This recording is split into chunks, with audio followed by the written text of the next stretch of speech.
Hi ಎಲ್ರಿಗೂ ನಮಸ್ಕಾರ. ನಾನು ನಿಮ್ಮ ಪ್ರೀತಿಯ ಡಾಲಿ ಮಾತಾಡ್ತಾ ಇದ್ದೀನಿ. ಮೊನ್ನೆ ಒಂದು ಯಾವುದೋ ವೀಡಿಯೋಗಳನ್ನ ನೋಡ್ತಾ ಇದ್ದೆ. ಎಷ್ಟೋ ಜನ ಯಂಗ್ಸ್ಟರ್ಸ್ಗೆ ನಿಮ್ಮ ಕಾನ್ಸ್ಟಿಟ್ಯೂಯೆನ್ಸಿ ಹೆಸರೇನು ಅಂದರೆ ಗೊತ್ತಿಲ್ಲ. ನಿಮ್ಮ ಕಾನ್ಸ್ಟಿಟ್ಯೂಯೆನ್ಸಿಯಲ್ಲಿ MLA ಯಾರು ಅಂದರೆ ಗೊತ್ತಿಲ್ಲ.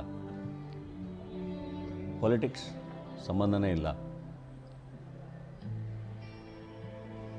ಇವಾಗ ಮೇ 10ನೇ ತಾರೀಕು ಎಲೆಕ್ಷನ್ ಬರ್ತಾ ಇದೆ. ನಾವೆಲ್ಲರೂ ವೋಟ್ ಮಾಡಬೇಕು. ವೋಟ್ ಮಾಡಬೇಕಾಗಿರೋದು ನಮ್ಮ ಜವಾಬ್ದಾರಿ. ನಮ್ಮ ಹಕ್ಕುಗಳನ್ನ ನಾವು ಕ್ಲೈಮ್ ಮಾಡಬೇಕು ಅಂದರೆ ನಾವು ವೋಟ್ ಮಾಡಬೇಕು. ಒಳ್ಳೊಳ್ಳೆ ನಾಯಕರನ್ನ ಎಲೆಕ್ಟ್ ಮಾಡಬೇಕು. ಆ್ಯಂಡ್ ನಾವು ಪ್ರಶ್ನಿಸೋ ಅಧಿಕಾರ ನಾವು ಇಟ್ಕೋಬೇಕು ಅಂದರೆ, ಪ್ರಜಾಪ್ರಭುತ್ವದಲ್ಲಿ ಪ್ರಜೆಯ ರಾಜನ ಇರಬೇಕು ಅಂದರೆ ಅದಕ್ಕೆ ತುಂಬ ಇಂಪಾರ್ಟೆಂಟು ನಾವು ವೋಟ್ ಮಾಡಬೇಕು. ಅದು ತುಂಬ ದೊಡ್ಡ ಡ್ಯೂಟಿ.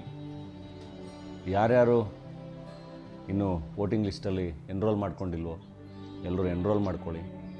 ಯಾರ್ಯಾರು ಎನ್ರೋಲ್ ಮಾಡ್ಕೊಂಡಿದ್ದೀರಾ ವೋಟ್ ಮಾಡೋದನ್ನು ಮರಿಬೇಡಿ. ಯಾವುದೇ ಕಾರಣಕ್ಕೂ ವೋಟ್ ಮಾಡೋದನ್ನು ಮಿಸ್ ಮಾಡಬೇಡಿ. ರಜಾ ಇದೆ ಅಂದ್ಬಿಟ್ಟು ಟೂರ್ಗಳಿಗೆ ಹೋಗಬೇಡಿ.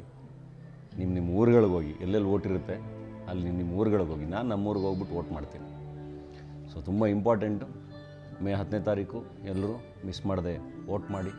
ಒಳ್ಳೊಳ್ಳೆ ನಾಯಕರನ್ನ ಸೆಲೆಕ್ಟ್ ಮಾಡಿ. ಒಳ್ಳೆ ಆಡಳಿತನ ನಾವು ಅವಾಗ ಎಕ್ಸ್ಪೆಕ್ಟ್ ಮಾಡ್ಬೋದು, ಕೇಳ್ಬೋದು. ಇಲ್ಲಾಂದರೆ ಬರೀ ನಾವು ಕಂಪ್ಲೇಂಟ್ ಮಾಡ್ತಾ ಇರ್ತೀವಿ.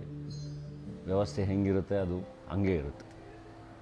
ಸೊ ಮಿಸ್ ಮಾಡದೆ ವೋಟ್ ಮಾಡಿ.